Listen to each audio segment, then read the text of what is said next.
Jay Garrick, The Flash, issue 2, Jeremy Adams writing with Diego Olortegui on the art. There it is. So, yeah, I enjoyed issue 1 of this, and issue 2 is more of basically trying to get used to the idea that Judy is here, and Jay kind of trying to maybe not be too protective. We get another glimpse of this flashback with the JSA back in the day when they're fighting Robear, which is a bear with robot mech parts attached to him. I love it. I'm sure you love this, Matt. It's so golden age, right? But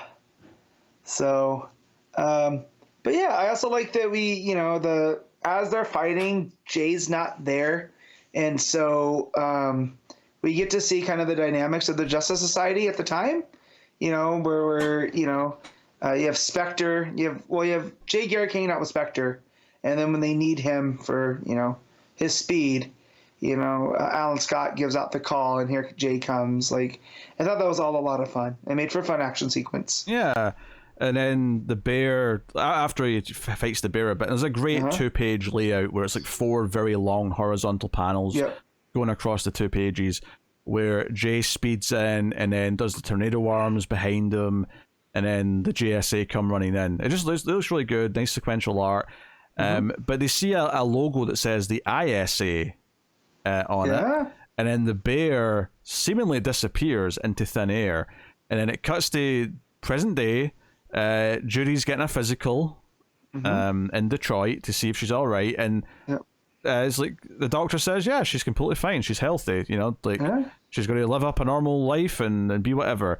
But Jay's very protective, he's worried about her, and when Judy says she wants to go to the mall, or to be more precise, Courtney's going to take me to something called a mall and go shopping.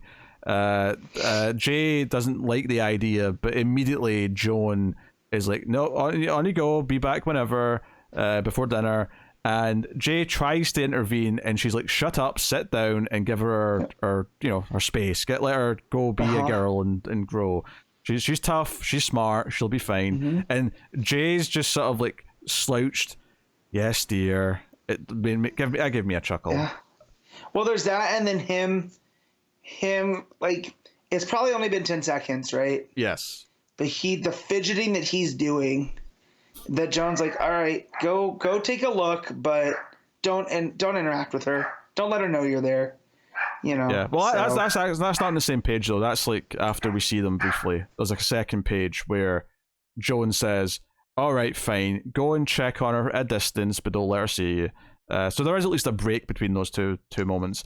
Because it cuts to the mall, and Judy's like her dopamine levels are just going through the roof. As she's like, wait, look at all this stuff. Like, there's one of these in every city. And then Courtney's like, have you ever heard of a food court? It's like, a court of food sounds amazing. So they're doing some fish out of water stuff where she's not really familiar with all the modern trappings of the world. And then you get the page where Jay's looking at the clock ticking. And she's like, okay, fine, go and check on her, but don't let her see you.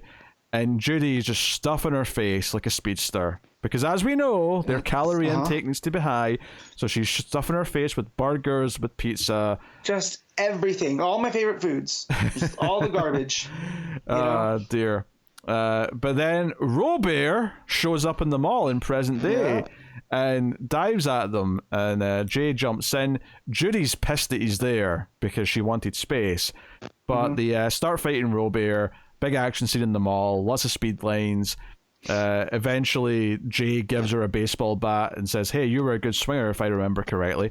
And one of the things that was getting that in the narration at the start is that Jay has got other memories coming back, like these other JSA memories that were all gone. Like, it wasn't just Judy that was erased, so all this stuff is starting to sprinkle back.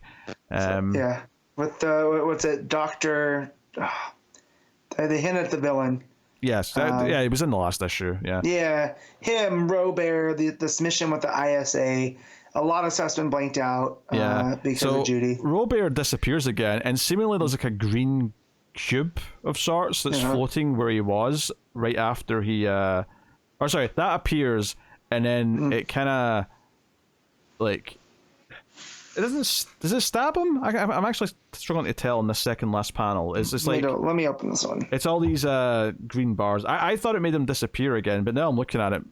Maybe it did kill him. I don't know.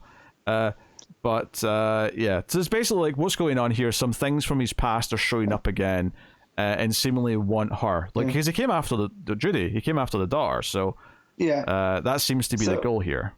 So it says snap, and then it says he'll see you and your daughter soon. So yeah, I don't know if it killed him or if it transported him. But when I first read it, I read it as teleporting because that's what it did at the start. But now I'm looking at that second last panel. It kind of looks like the green brick like splits into all these like little beams, and it looks like and it says schlunk. Yeah. In the word. So yeah. Oh man, this villain is terrible. He just killed Robert. Oh, because you knew who Robert was before you started this comic. I felt like I've known Robert my whole life. I'm just saying. Yes, a cyborg bear is just obviously right up Matt's alley. It's up there with Cy Gorilla. And Robert, Cy Gorilla, give me all of the robotic animals. Yeah, I mean, I enjoyed this issue again. I think it did a good job of making me care about the Jay and Judy relationship. I think Judy's fish out of water stuff and like friendship with Courtney's fun to see. And I like the pulpy villains from the JSA era. I mean, it's a very easy read, much like Jeremy Adams' Flash Run. It was a breeze to get through. Feels like you get a full chapter.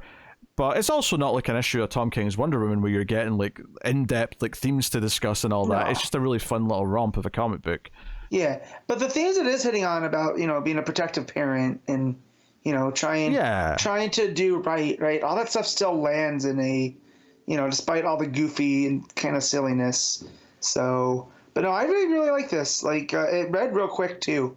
Like before I got to the end of the issue, like I was like, oh man, I'm already done. Like I felt the same. Yeah, I got to that final panel saying next time, and I'm like, oh wait a minute, we're done. Yep.